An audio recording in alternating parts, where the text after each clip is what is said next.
ng volume. Spray muna natin to mga.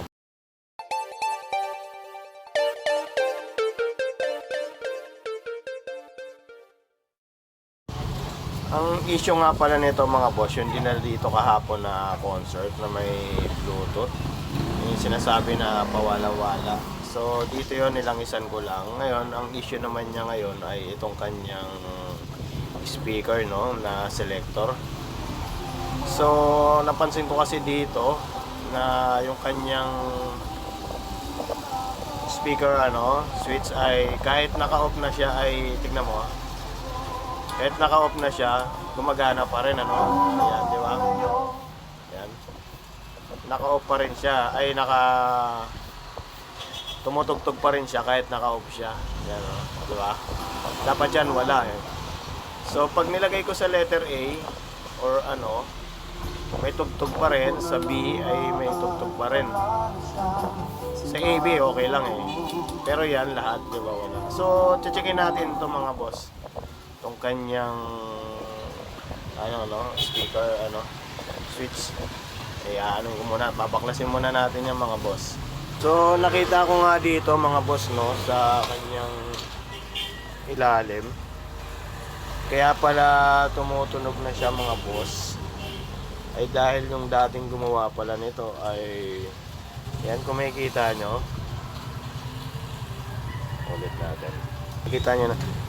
Kaya pala tumutunog yung kanyang letter A at saka yung kanyang B na magkasunod. At saka kahit naka-off na siya mga boss, tumutunog pa rin siya. Kung makikita nyo dito sa kanyang board,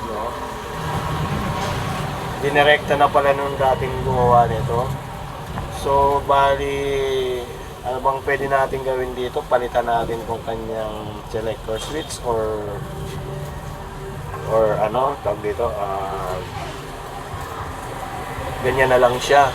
So balikan ko kayo, kausapin ko muna yung may-ari nito kung papayag na ba siya dun sa ganitong para hindi na rin siya gumastos. Bali optional lang naman to, optional lang naman siya kung papagawa niya pa ba o papalitan na itong kanyang selector switch. So balikan ko kayo mga boss Mga boss nakausap ko na yung may-ari. Sabi niya hindi na daw papalitan to dahil gagastos pa rin naman daw siya. So bali ang gagawin na lang natin dito mga boss ay papalitan na lang natin doon ng kanyang master volume. Medyo may naririnig kasi akong parang gas-gas pag bino-volume ko siya. Pati nga pala yung kanyang mga volume control dito sa tone control niya mga boss ay papalitan ko na rin pala.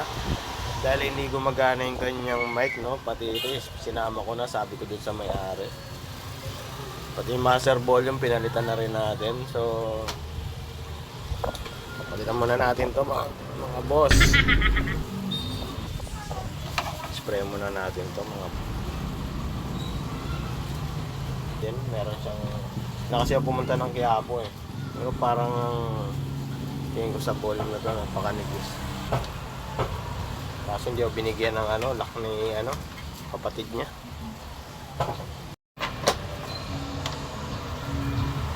At dito nga mga boss na ikabit ko na lahat ng kanyang volume magti-testing na tayo kung okay na ba ito mga boss. So ngayon na nga mga boss, meron ng mic ito. Ayan, naririnig niyo naman kung gaano kalakas yung kanyang mic. So ayan na mga boss okay na yung kanyang mic. I-testing na lang natin to at pwede na ibigay sa may-ari. Maraming salamat mga boss sa panonood niyo. See you next video ulit.